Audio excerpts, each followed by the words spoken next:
ക്രിക്കി മലയാളം 2.0യുടെ ഏറ്റവും പുതിയ വീഡിയോയിലേക്ക് ഏവർക്കും സ്വാഗതം. അങ്ങനെ വേൾഡ് കപ്പിന് സർവ്വം സജ്ജമായി ടീം ഇന്ത്യ റെഡിയായി കഴിഞ്ഞിരിക്കുന്നു. വാമപ്പ് മാച്ചിലും സൗത്ത് ആഫ്രിക്കയെ തകർത്ത് തരിപ്പണമാക്കിക്കൊണ്ട് ഇന്ത്യ വേൾഡ് കപ്പിന് ഒരുങ്ങിക്കഴിഞ്ഞിരിക്കുന്നു. ബാറ്റിംഗിൽ അടിച്ചൊതുക്കുകയാണ് ചെയ്തത്. പിന്നീട് ബൗളിംഗിൽ എറിഞ്ഞു വീഴ്ത്തുകയും ചെയ്തു. സൗത്ത് ആഫ്രിക്കയ്ക്കെതിരെ 30 റൺസിന്റെ ഗംഭീര വിജയമാണ് വേൾഡ് കപ്പിലെ വാമപ്പ് മാച്ചിൽ ടീം ഇന്ത്യ സ്വന്തമാക്കിയിരിക്കുന്നത്. ബാറ്റിംഗിൽ എന്തൊരു ഗംഭീര പ്രകടനമാണ് നമ്മുടെ ബാറ്റർമാർ നടത്തിയത്. ഇഷാൻ കിഷനൊക്കെ എന്തൊരു ഫോമിലാണ് കളിച്ചുകൊണ്ടിരിക്കുന്നത്.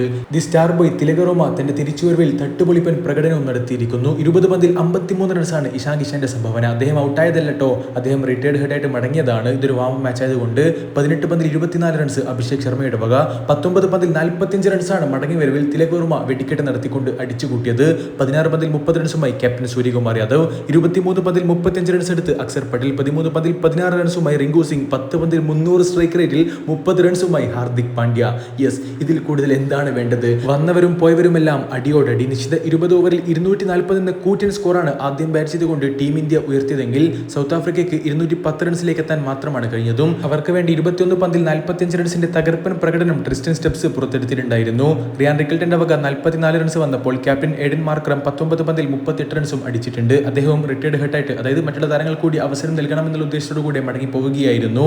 ഏതായാലും ടീം ഇന്ത്യ തകർപ്പൻ വിജയം സ്വന്തമാക്കിക്കൊണ്ട് വേൾഡ് കപ്പിന് തയ്യാറായി കഴിഞ്ഞിരിക്കുന്നു. ഇനി വേൾഡ് കപ്പിന്റെ താണ്ഡവമാണ്.